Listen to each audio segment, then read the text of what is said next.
மலையாளம், தமிழ் தாண்டி தெலுங்கு சினிமாவின் பாலியல் புகார்கள் களங்கெடுத்து வரும் நிலையில், அந்த மாநிலத்திலும் விசாரணை அறிக்கையை வெளியிட வேண்டும் என்று முன்னணி நடிகைகள் கோரிக்கை விடுத்துள்ளனர். துறையில் நடைபெற்று வரும் பாலியல் குற்றச்சாட்டுகளை விசாரிக்க அமைக்கப்பட்ட ஹேமா ஆணைய அறிக்கை வெளியாகி மலையாள திரையுலகில் பெரும் அதிர்வுகளை ஏற்படுத்தி வருகிறது. மலையாள திரையுலகை சேர்ந்த சில நடிகர்கள் மற்றும் இயக்குநர்கள் மீது நடிகைகள் வெளிப்படையாக பாலியல் குற்றச்சாட்டுகளை சுமத்தி வருகின்றனர்.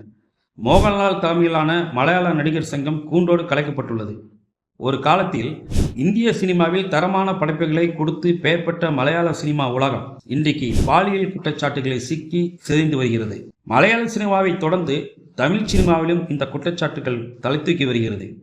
தமிழ் சினிமாவிலும் பாலியல் தொல்லை இருக்கிறது என்று நடிகை ராதிகா, லட்சுமி ராமகிருஷ்ணன், குஷ்பு, ஊர்வசி, சனம் சிட்டி, சகிலா, விசித்ரா உள்ளிட்ட பலரும் வெளிப்படையாக கருத்துக்களை தெரிவித்தது பரபரப்பை ஏற்படுத்தியிருக்கிறது.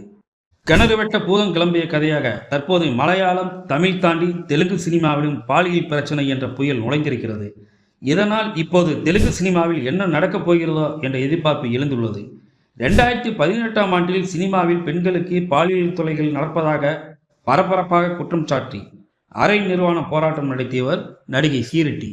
முன்னணி நடிகர்கள், தயாரிப்பாளர்கள், இயக்குநர்கள் மீது சரமாரியாக பாலியல் புகார்கள் கூறி தெலுங்கு திரையுலகத்தையே கதிகலங்க செய்தார். சிலரது அந்தரக புகைப்படங்களையும் மீ டூ இயக்கம் மூலமாக வெளியிட்டார். தமிழ் சினிமாவிலும் சில இருண்ட பக்கங்கள் இருக்கிறது, விரைவில் அதையும் வெளியிடுவேன் என்று தமிழ் சினிமாவிலையும் யோசிக்க செய்தார்.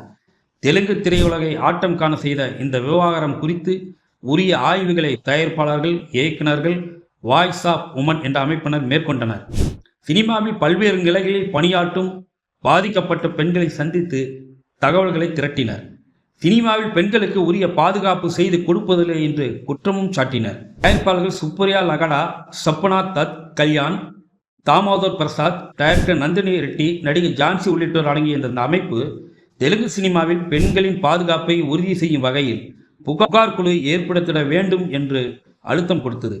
அதேவேளை இந்த விவகாரம் குறித்து தொழிலாளர் நலம், மனித வளம், பெண்கள், குழந்தைகள் நலன், போலீசார் உள்ளடங்கிய ஒரு உயர்மட்ட குழு அமைத்து விசாரணை நடத்த வேண்டும் என்று தெலுங்கானா பெண்கள் அமைப்பினர் ஐகோர்ட்டில் பொதுநல வழக்கு தாக்கல் செய்தனர். அதனைத் தொடர்ந்து இதுக்காக துணைக்குழு ஒன்றும் அமைக்கப்பட்டது. இந்த துணைக்குழுவினர் 2019ஆம் ஆண்டு முதல் 2021ஆம் ஆண்டு வரை பாதிக்கப்பட்ட பெண்களிடம் தகவல் திரட்டப்பட்டு முழுமையான அறிக்கையை தயார் செய்து 2022ஆம் ஆண்டு ஜூன் 1ஆம் தேதி அப்போதைய தெலுங்கானா மாநில தலைமை செயலாளரிடம் ஒப்படைக்கப்பட்டது. இந்த அறிக்கையை வெளியிட கூறி அழுத்தங்களும் தரப்பட்டு வந்தன.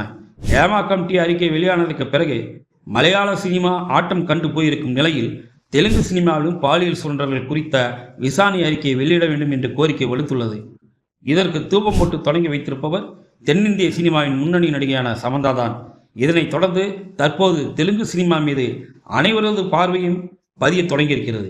மலையாளம், தமிழ் தாண்டி தற்போது தெலுங்கு சினிமாவையும் பாலியல் புகார்கள் புரட்டி போட்டு வருகிறது.